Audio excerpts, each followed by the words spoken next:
අදත් IT hub එකත් එක්ක එකතු වෙලා යන යාළුවෝ මම අයිබෝවන් කියලා පිළිගන්නවා. අද අපිට තියෙන්නේ C# ටියුටෝරියල් ලෙසන් සීරීස් එකේ 16 වෙනි ලෙසන් එක.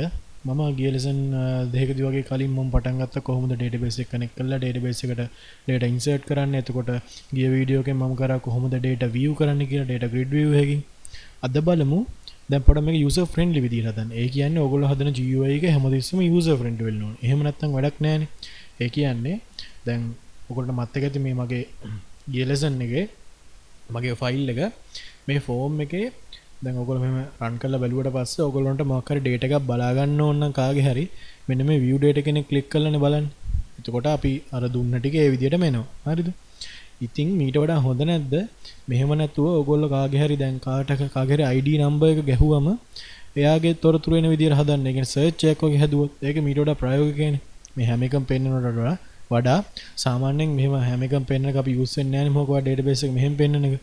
ඒකින්ද අපිට හුඟක් මේ යූස් වෙන්නේ මොකක් හරි අපි search කරාම එම එයාගේ ID එක දැන් මම මුලින්ම උදාහරණයක් විදිහට කිව්වා මම එක කියලා දුන්නොත් ID එක දීලා මොකක් හරි බටන් එකක් ක්ලික් කරොත් මට එයාගේ first name එක last name එක age එක ටෙලිෆෝන් නම්බර් එක ඒ කිව්ව හතරම පෙන්වන්න ඕන. හරිද? ඒක හරිම ලේසි. මේකේ SQL statement එක වෙනස් වෙලා පොඩි දේවල් වගේක් වෙනස් වෙනවා. methods ටික අර විදිහම තමයි යන්නේ මම කියලා දෙන්නම්. හරි. අපි වැඩි කතා නැතුව අද පාඩමට එමු. මට අද පාඩම තමයි අපි search එක කොහොමද කරන්නේ කියන එක. හරි. මේ තියෙන මගේ කලින් මම හදපු class එක. ඔයාලට මතක ඇති මේ ඇවිලා data save වෙන්න හදපු එක. එතකොට මේක data view අපි මොකක් හරි අර බලන මේ data මේක view කරා view කියන බටන් එක ක්ලික් කරාම අපේ database එක පෙන්වන එක තමයි මේ view method එකෙන් අපි මං කරේ. හරිද? මේ බටන් ක්ලික් event එක තමයි මේ තියෙන්නේ. හරි. දැන් ආයි අපේ class එකට ගිහිල්ලා මං හදපු class එක DB connect කියන class එකට ගිහිල්ලා ඉවර වෙලා මට අලුත් method එකක් හදා ගන්න ඕන. හරිද? අලුත් method එකක් හදා ගන්න ඕන. අපි search කරාම user පෙන්වන විදියට. මේක හදා ගන්න කලින් අපි තව එකක් මෙතන define කරගන්න ඕනේ variable එකක් අපේ student ID කියන එක. ඔයගොල්ලෝ මතක ඇති ඔයගොල්ලෝ අපේ database එකේ මගේ database එකේ මම ඒ table වල student info කියන table එකේ ID කියන එක auto increment වෙන්න දුන්නේ. ඒ කියන්නේ අපි ID එක දෙන්න ඕනේ. එයාට පළවෙනියට insert කරන එක්කෙනා user එක කියලා වැටෙනවා. එහෙම වැටෙනවා. ඒක හින්දා මම මේක ගත්තේ integer එකක් විදියට. හරිද? ඒක හින්දා මෙතෙන්ට මම public int එකක් විදියට student ID කියලා student ID එක ඩික්ලෙයාර් කරගන්නවා. හරිද? මේ ඇවිල්ලා student ID එක මට මේ form එකේ use වෙන. හරිද? මේ class එකේ use වෙන. මම ඒක public එකක් විදියට ගත්තා. දැන් මට අලුත් method එකක් හදා ගන්න ඕන. මේ වගේමයි. හැබැයි static වත් int වත් නෙමෙයි. ඒ කියන්නේ මෙතන return type එක මුකුත් නැති නිකන් void එකක් මට හදා ගන්න ඕන. void method හදන හැටි ඔයගොල්ලෝ දන්නවා. public void කියලා දැම්මම මම ඒකට නම දෙන්නම්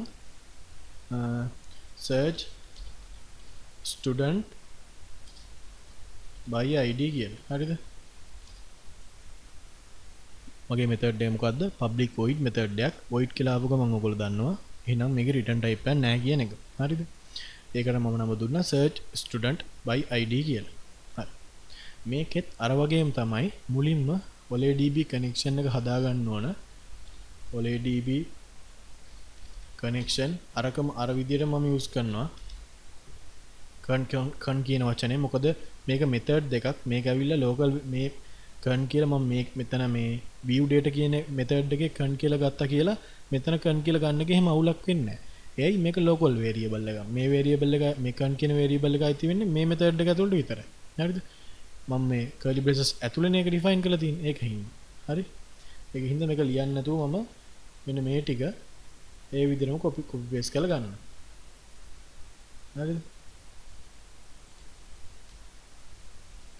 ඔය ටික ඒ විදිහටම copy paste කරලා ගන්නවා. මේ ටික ඔයගොල්ලෝ තේරෙනවා ඇති මුලින් connection එක හදාගත්ත connection කියලා ඊළඟට ඒක මෙතන මෙහෙම initialize කරගත්තා. ඊළඟට connection string එක විදිහට අර මම මෙන්න මෙතන student කෙනෙක් ක්ලික් කරලා මෙතන properties ගියාම connection string කියලා තියෙනවා. අන්න ඒක copy paste කරලා අර කලින් කරපු එකම තමයි මම දැන් කරේ. හරිද? ඒක copy paste කරපු එක කරේ. හරි. දැන් අර විදිහටම මම cmd එකකුත් හදා ගන්නවා. OLEDB command cmd සමානයි new OLEDB command කියලා. හරිද? ඒ කියන්නේ OLEDB command එකක් හැදුවා cmd කියලා ඒක ඉනිෂියලයිස් කරගත්ත new OLEDB command එකක් විදියට. හරිනේ. දැන් මේ වගේම මට command text එක දෙන්න ඕනේ. හැමතිස්සෙම මෙන්න මේ command text කියලා කියන්නේ අපේ SQL query එක. හොඳට මතක තියාගන්න. හැමතිස්සෙම මේ cmd.command text කියලා කියන්නේ අපේ SQL query එක. හරිද? දැන් මෙතෙන්දි මොකක්ද ඕන වෙන්නේ SQL query එක. මේක ඇවිල්ලා අතනම SQL දැනුමෙන් තමයි මේක ලියන්න ඕනේ.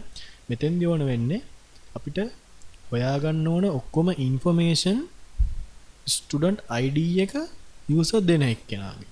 හරිද? ඒ කියන්නේ select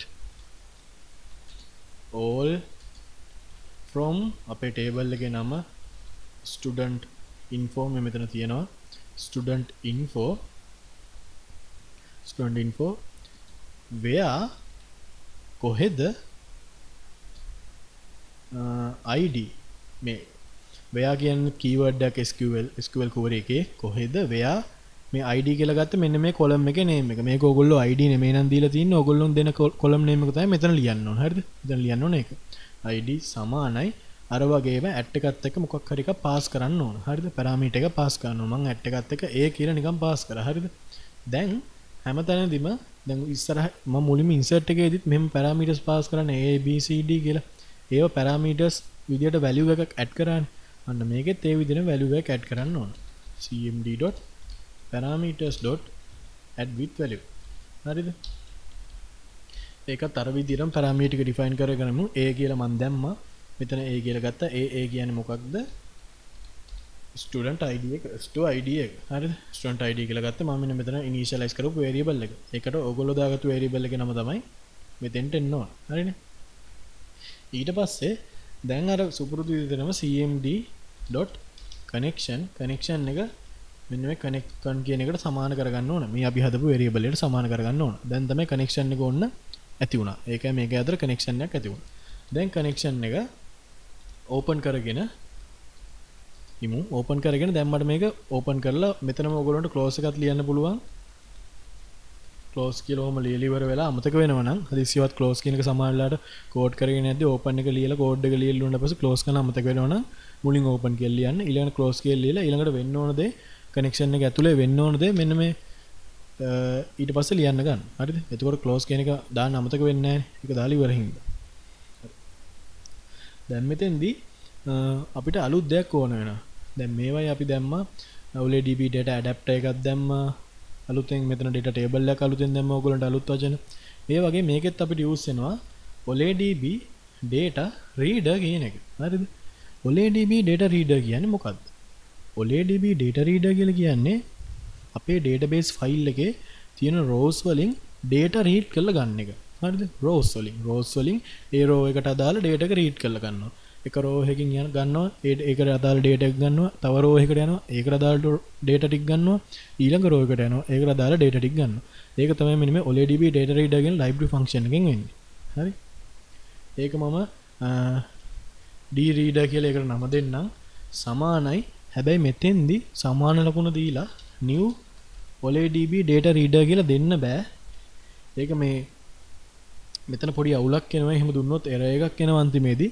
ඒක හින්දා error එක ගැන මම වැඩි කියන්නේ නැහැ. මොකද මේ data reader එක මෙහෙම අනිත් ඒවා වගේ initialize කරගන්න බෑ. හරිද? data එකක් read කරගන්නනේ. read කරගන්න ගමන්ම මෙතන execute වෙන්නත් ඕන. අන්න ඒක හින්දා තමයි error එක එන්නේ. execute වෙන්න නම් execute reader කියන function එක call කරන්න ඕන. හරිද? inbuilt function එක call කරනවා. library function එක. මුලින්ම OLEDB data reader එකක් හැදුවා. ඒකෙන් එක rows වලින් data read කරනවා. ඒ read කරන එක සමාන කරනවා මෙන්න මේ command කියන එකේ මෙන්න මේ command එකේ execute reader එකට. ඒ කියන්නේ ඒකෙන් execute වෙන read එකට. execute වෙන්නේ මොකද්ද මේකෙන්? student info කියන table එකේ මෙන්න මේ user දෙන ID එකයි ඔක්කොම ඒවා select කරලා ගන්න. අන්න ඒක තමයි execute වෙන්නේ. ඒ execute වෙන එක read කරන්නලු. ඒ read කරන්නේ මොකෙන්ද? OLEDB data reader කියන එකෙන්. OLEDB data reader කියන්නේ මොකද්ද? එකින් එක row එකෙන් row එක data read කරලා අපිට පෙන්නන එක. හරිද? ඒක එතනින් ඉවරයි. ඊළඟට අපි මේ ගත්ත variable එකේ d reader කියන මම මේ ගත්ත variable එක නම මෙතන දාලා dot එකක් එක්ක read කියලා ලියනවා. හරිද? ඒ කියන්නේ data reader කියන එකේ එන ඔක්කොම ඒවා read කරන්න කියන එක. හරිද? ඒ කියන්නේ එක row එකෙන් row එක read කරන්න කියන එක තමයි ඒ command එක තමයි අපි මෙතනින් දුන්නේ. හරිනේ. ඊට පස්සේ දැන් කරන්න තියෙන්නේ මෙන්න මේ අපි උඩින් ගත්තනේ මුලින්ම හැදුවනේ f name last name telephone number age අන්න ඒව සමාන කරගන්න එක. id එක සමාන කරන්න ඕනේ නැහැ. හරිද? id එක අපි දෙන එකනේ. id එක පෙන්වන්න ඕනේ නැහැනේ. තේරුමක් නැහැනේ. දැන් අර විදිහටම f name කියන එක සමාන කරනවා d reader කියන එකේ කොටු වරහන දාලා මේකේ ඩබල් කොටේෂන් ඇතුලේ මම මේ කොටු වරහන දැන් මොකද කියලා පස්සේ කියන්නම්. කොටු වරහන දාලා වෙලා ඒකේ ඇතුලේ කොලම් මේ අපේ rows වල නම් ලියනවා. පළවෙනි අපිට ඕන row එකේ මුලින්ම first name කියන එක. ඒකේ ඒ විදිහටම first name කියලා දෙනවා. හරිද? ඒක string එකක් විදිහට convert කරලා තමයි පෙන්වන්න ඕනේ. එහෙම නැත්නම් ඔයගොල්ලෝ මෙහෙම නිකන් ලිව්වොත් ඒක බලා ගන්න පුළුවන්. මොකද මේක string එකක්නේ. හරි? cannot implicitly convert type object to string. හරිද? ඒකින්ද මේක string එකක් විදිහට convert කරගෙන තමයි පෙන්වන්න ඕනේ. හරි. මම මේ කරේ මං කිව්ව ඔයගොල්ලෝ කොටු වරන දාන්න මොකද කියලා මං කියන්නම් කියලා මේ d reader කියන එකේ d reader කියලා ගත්තේ OLEDB data reader කියන එකනේ. data reader කියන එකේ කොටු වරහනත් එක්ක සඳහන් වෙන්නේ මෙන්න මේ column name එක read කරන්න කියන එක. හරිද? ඒ column name එක read කරන්න කියන එක තමයි මේ කොටු වරහනත් එක්ක අපි දාලා ලියන්නේ. අනිවාර්යයෙන්ම කොටු වරහන එන්න ඕනේ. අනිවාර්යෙන් string එකක් විදිහට convert කරන්නත් ඕනේ. මොකද මේක object එකක් නිකම් පෙන්වන්න බෑ. string එකක් විදිහට convert කරගන්න ඕනේ. මොකද මම මෙතන මේවා define කරේ strings විදිහට. හරිද?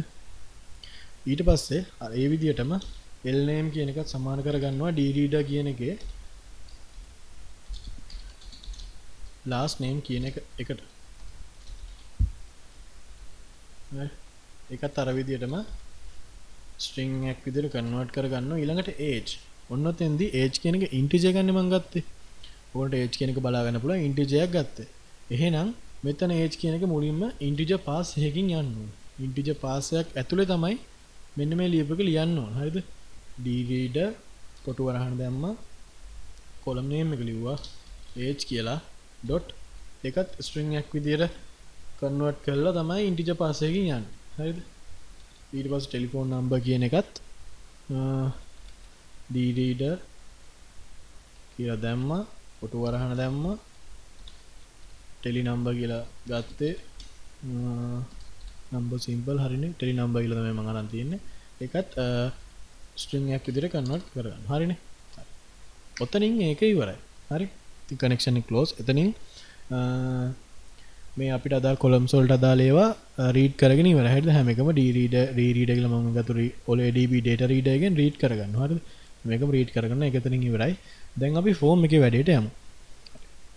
form එකේ ඔයගොල්ලන්ට ඕන නම් මේක මෙන්න මේ data grid view එක අයින් කරන්න පුළුවන්. එහෙම නැත්නම් මම මේ form එක පොඩ්ඩක් ලොකු කරගෙන මේ පැත්තෙන් එක් කරලා පෙන්නන්නම්. මුලින්ම label එකක් ගමු. අරගෙන ඒකේ font එක පොඩ්ඩක් ලොකු කරගෙන මෙතන දාන්නම් enter id කියලා මම දෙන්නම්. id එක දුන්නම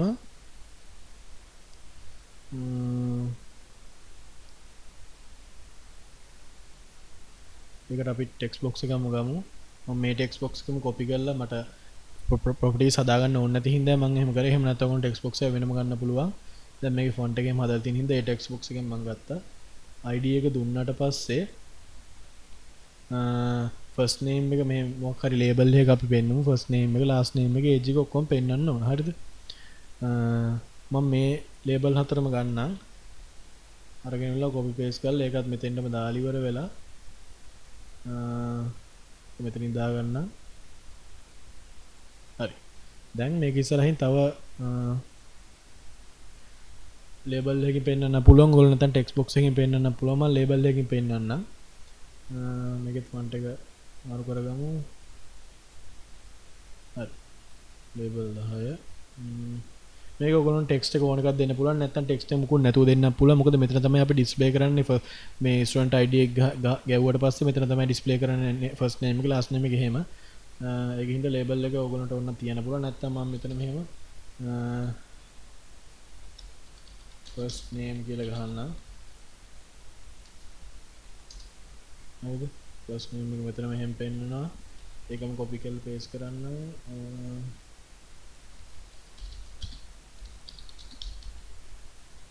last name එක මෙතන පෙන්නනවා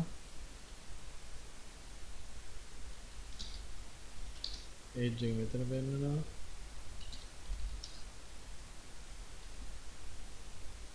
ටෙලිෆෝන් නම්බර් එක මෙතන පෙන්නනවා හරිද ටෙලිෆෝන් නම්බර එක උතර පෙන්නනවා හරි දැන් අපිට තව බටන් එකක් ඕන වෙනවා මම මේකම කොපි පේස්ට් කරගන්නම් ඇත්තටම මම කොපි පේස්ට් කරන එක ඔයගොල්ලන්ට නිකන් මෙතන දාන්න පුළුවන් වෙන මලුතෙන් හදලා මම ඒකට වෙලාව යන හින්දා තමයි වීඩියෝ එක වෙලාව යන හින්දා මේවා මේ ප්‍රොපර්ටිස් හදලා තියෙන ෆොන්ට් එක වෙනස් කරලා සයිස් එක ලොකු කරලා ඒකම හින්දා තමයි මම ඒකම යූස් කරන්නේ මෙතන මම save data කියන එකේ වෙනස් කරන්නම් search කියලා හරිද දැන් මේ search කියන බටන් එක ක්ලික් කරාට පස්සේ මට වෙන්න ඕන මොකද්ද මම මේක නිකන් රන් කරගෙන ඕගොල්ලන්ට පෙන්නන්නම් මට මේ search කියන මෙතන මොකක් කර ID එකක් දීලා ඉවරලා දෙක දුන්නට පස්සේ search කරාට පස්සේ මෙන්න මේ මම පොඩ මෙන්න මේ දෙකේ තියෙන first name last name age telephone number කියන ටික මෙතන පෙන්වන්න ඕන හරිද ඒක තමයි මම search එක දැම්මේ හරි හරි දැන් අපි මේ බටන් එක ක්ලික් කරාම වෙන්න ඕන දේ බටන් ක්ලික් කියන ඉවෙන්ට් එක ඇතුළේ ලියමු හරිද මම මේ බටන් ක්ලික් කියන ඉවෙන්ට් එකට ආවේ ඒකේ මුලින්ම අපි මේ අපේ DB connect කියන මෙන්න මේ class එක define කරගෙන ඉමු DB connect my DB කියලා මම එකට නම දෙන්න සමානයි new DB connect හරිද ඔය තමයි මගේ class එක දැන් මම initialize කරගත්තා දැන් මුලින්ම මෙන්න මෙතන මේ text box එකේ දෙන student ID එක අර මෙන්න මේකේ to ID කියන එකට සමාන කරගන්න ඕන හරිද ඒකට මුලින්ම ඔයගොල්ලෝ බලන්න ඔයගොල්ලෝ මේ දාපු text box එකේ නම මොකක්ද කියලා මගේ නම් text box 5 තමයි name එක විදිහට තියෙන්නේ ඒක එහෙනම් මෙතන use කරමු අපි මුලින්ම mydb.student id සමාන වෙනවා integer pass එකකින් යන්න ඕන අමතක කරන්න එපා මොකද මම මෙතන integer එකක් විදිහට ගත්තේ student id කියන එක ඒක int pass method එකෙන් ගිහිල්ලා text box 5.text හරිනේ integer pass එකෙන් ගියා text box 5 පස්වෙනි text box එක මේකේ name එක පහේ තියෙන එක integer pass එකක් විදිහට ගිහිල්ලා student id කියන එකට save වුණා. හරිනේ. දැන් අපි student id එක save වුණ හින්දා මෙන්න මේ method එක අපි call කරමු. මේ search student by id කියන method එක මම මේ ටික පොඩ්ඩක් ඉන්වර්ස් කරගන්න. මෙන්න මේ search student by id කියන මගේ method එක දැන් call කරගමු. හරිද? දැන් තමයි call ගන්න වෙලාව. දැන් ඒක call කරන්නේ mydb.void එක ගන්න නිකම්ම call කරන්න පුළුවන්. call කරලා function එක call කරන විදිහට මෙහෙම call කරලා ඔහොම තිබ්බා. හරිද? හරි. void එකක් තියෙන ඉතින් මුකුත් දාන්න ඕනේ නැහැ. mydb කියලා මම මෙතන initialize කරගත්තු class එකේ නම dot මගේ method එකේ නම. මගේ method එකේ නම search student by id. හරිද? දැන් ඒ call කරාම වෙන්නේ මුලින්ම student id එක ගත්තා. හරි. දැන් මේක method එක run වෙනවා. method එකේ මුලින්ම යනවා connection එක හරි ඔක්කොමත් හරි. දැන් select all from student where id මේ id එකක් හොයන්න ඕන හින්දා තමයි මුලින් id එක සමාන කරගෙන ඉවර වෙලා method එක call කරේ. හරිද? ඊට පස්සේ parameters add with value ඔක්කොම user දෙන එක ගිහිල්ලා ඉවර වෙලා ඒකේ first name last name age telephone number read කරගන්න. හරිද? method එක වෙන දේ වෙනවා. ඊට පස්සේ දැන් read කරගත්තට මදිනේ. ඒවා මෙන්න මේ label වල first name කියන එකේ last name කියන එකේ age telephone number කියන එකේ පෙන්වන්න බෑ. ඒ පෙන්වන්න ඕන හින්දා පෙන්වන්න ඕන නම් අපි මෙතන label වල text එක වෙනස් සමාන කරන්න ඕනේ මෙන්න මේ තියෙන values වලට. හරිද? variables වලට. දැන් මෙතන variables පැටලෙන හින්දා මම මේ label මේක 10 වෙනි label එකකට මම f name කියලා දෙන්නම්. මේක l name කියලා දෙන්නම්. label එකේ නම මේක age කියලා දෙන්නම්. මේක ටෙලි නම්බර් කියලා දෙන්න. හරිද? ඔන්න මම ටෙක්ස්ට් එක වෙනස් කරා label වල name එක වෙනස් කරා. ඕලොංග label වල එන default name ඔය label 9 10 එහෙමනේ. මම මේක පොඩ්ඩක් වෙනස් කරා. මොකද මේක පැටලෙන්න පුළුවන් හින්දා. හරිද? ඔයගොල්ලන්ට ඕන විදිහට විතර name එක වෙනස් කරගන්න පුළුවන්. නැත්නම් තියෙන default එකම use කරන්නත් පුළුවන්. හරිනේ? දැන් කරන්න තියෙන්නේ අර හැම label එකම සමාන කරන එක. මුලින්ම first name කියන එක සමාන කරන්න ඕනේ. label එකේ නම මෙතන උඩ තියෙනවා. මම දැන් rename කරා f name කියලා. f name.text සමානයි mydb කියන එකේ F name එකට හරිද MyDB කෙනගේ first name එක සමාන වෙනවා මගේ මේ label එකේ text එකට ඊළඟ label එකේ නම දුන්නේ මම ඔයගොල්ලෝ පටලවා ගන්න එපා මේක කරද්දි දැන් මම F name කියලා දැම්මට ඔයගොල්ලොත් F name කියලා දාගන්න එපා මොකද මම මේ label එකේ නම ඔක්කොම වෙනස් කරා හරිද ආයිත් කියනවා මම නම වෙනස් කරා ඔයගොල්ලොත් නම වෙනස් කරොත් විතරක් ඒ විදිහට දාන්න නැත්නම් label වලට එන default නම් තියෙනවා දැන් මේ label එකේ නම මුලින් label නම හරිද මේ label එක label මේකේ label 8 ඒ විදිහට එන එක දාන්න දැන් අපිට කරන්න තියෙන හින්දා මම වෙනස් කරගත්ත මේ last name කියන label එකේ name එක මම l name කියලා දාගත්තා label එකේ නම lname.text සමානයි mydb.lname හරිද ඊට පස්සේ ගත්තේ මම age කියලානේ ඊළඟ label එකේ නම age කියලා ගත්තේ හරිද age.text සමානයි දැන් මෙතෙන්දී age එක integer ගන්න integer ගන්නම් mydb.age කියලා ඔයගොල්ලෝ ලියලා මේ normal එකේ තියන්න පුළුවන් එතකොට error එක පේනවා into string convert type into string int එකක් string කරන්න බෑ කියලා එහෙනම් int ඔයගොල්ලෝ තේරෙනවා error එක තියෙන්නේ int එකක් string කරන්න බෑ කියලා කියනවනම් අපි මේක to string දාලා string එකක් විදියට convert කරගමු හරිද හැමදෙස්සම error එකක් එද්දි බලන්න මොකද්ද යටින් කියන්නේ කියලා එතකොට කියනවා දැන් මෙතන මම මෙහෙම තියලා නිකන් ඉස්සරහට යන්න හැදුවොත් error එක පෙන්නනවා error එකේ තියෙන්නේ cannot implicitly convert type into string int එකක් string කරන්න බෑ කියලා කියන්නේ නිකන් එහෙනම් අයි මෙතන string එක අන්න මේ text එකකින් හැමදෙස්සම පෙන්නන්න පුළුවන් එහෙනම් කරන්න තියෙන්නේ to string දාලා string එක විතර පෙන්නන එක හරිද ඊට පස්සේ normal විදියට telephone number මම ඒක නම දුන්නේ telephone number කියලාම තමයි මතක විදියට ඔව් මගේ label එකම telenumber.text සමාන වෙනවා mydb කියන එකේ telephone number එකට හරිද ඔච්චර තමයි button click එකේ ලියන්න තියෙන්නේ දැන් අපි මේක run කරගෙන බලමු කොහොමද output එක එන්නේ කියලා මම මුලින් නිකන් view කරගන්නම් data ටික දැන් මෙතන ඔයගොල්ලෝ හරිනම් හරි කියලා පේනවනේ එකේ තියෙන්නේ මේ අකිල දේවින්ද 21 කොහොම තියෙන්නේ මම මෙතන id එක ගහලා search කරන්න නැදකනේ first name කියන එක අකිල කියලා rename වුණා දේවින්ද 21 හරි ඔය විදිහට ඔයගොල්ලන්ට ඕන එකක් ගහලා බලන්න තුන කියලා ගැහුවම මම ඒක දීලා තියෙන data ටික තියෙනවා හරිද මම මෙතන example එකක් කරලා පෙන්නන්නම් මම මෙතන නම ලියන්නම් first name එක විරාජ් ඊයන ගේ කියලා දෙන්න 16යි එක නම කියලා ඔහොම sample data එකක් දෙන්න හරිද මේක save කරා data saved කියලා complete එක ආවා save වෙලාද කියලා බලා ගන්න පුළුවන් මෙතන view කරාට පස්සේ අලුත් row එකක් අලුත් field එකක් add වුණා හරිද දැන් මම මෙතන 4 කියලා ගැහුවොත් ගහලා search කරොත් විරාජ් ලියනගේ 16යි එක නම කියලා පෙන්නනවා හරිද ඔයගොල්ලන්ට ඉතින් මේක තව user friendly විදිහට හදාගන්න පුළුවන් මෙතන තව reset button එකක් දාලා reset කෙනෙක් click කරාට පස්සේ enter id කියන එකත් මෙතනත් මොකුත් නැති වෙලා මේ ටිකත් ආයේ තිබ්බ text විදිහටම හැදෙන විදිහට හදන්න පුළුවන් හරිද නැත්නම් මෙතන හැමදෙස්සෙම delete කර ගන්න බෑ දැන් මෙහෙම එක ගහලා search කරා ඊළඟට ආයේ 2 3 ගහලා 4 ගහලා එහෙම search කරාම ඒක user friendly නෑ එහෙනම් ඔයගොල්ලන්ට ඕන විදිහට හදාගන්න පුළුවන් අද පාඩම එක තමයි අද පාඩම සරලව කිව්වොත් මම මුලින්ම කරේ void method එකක් ඇදුවා student id එක දුන්නාට පස්සේ ඒක student ගේ information පෙන්නන විදියට ඒකේ මෙන්න මේ query එක විතරයි වෙනස් වුනේ query එක මෙන්න මේ අලුතෙන් OLEDB data reader කියලා එකක් ආවා මම ඒගොල්ලෝ පැහැදිලි කරා මොකක්ද කියලා schematic මෙහෙම ලිව්වා ඊළඟට button click event එකේ normal විදියටම අරව ලිව්වා හරිද function එක call කළා තමයි මේව සමාන කරේ මොකද function එක call කරලා අන්තිමට function එක call කළා වැඩකුත් නැහැනේ මුලින්ම function එක call කළා වැඩකුත් නැහැ හරිද මුලින් student id එක සමාන කරගෙන ඊට පස්සේ තමයි function එක call කරන්නේ ඊට පස්සේ function එකේ ඔක්කොම දේවල් හැදුනට පස්සේ තමයි මේ f name l name කියන එක පෙන්වන්න පුළුවන් වෙන්නේ හරිද සාරාංශය ඔක තමයි අපි ඊළඟ පාඩමෙන් හම්බෙමු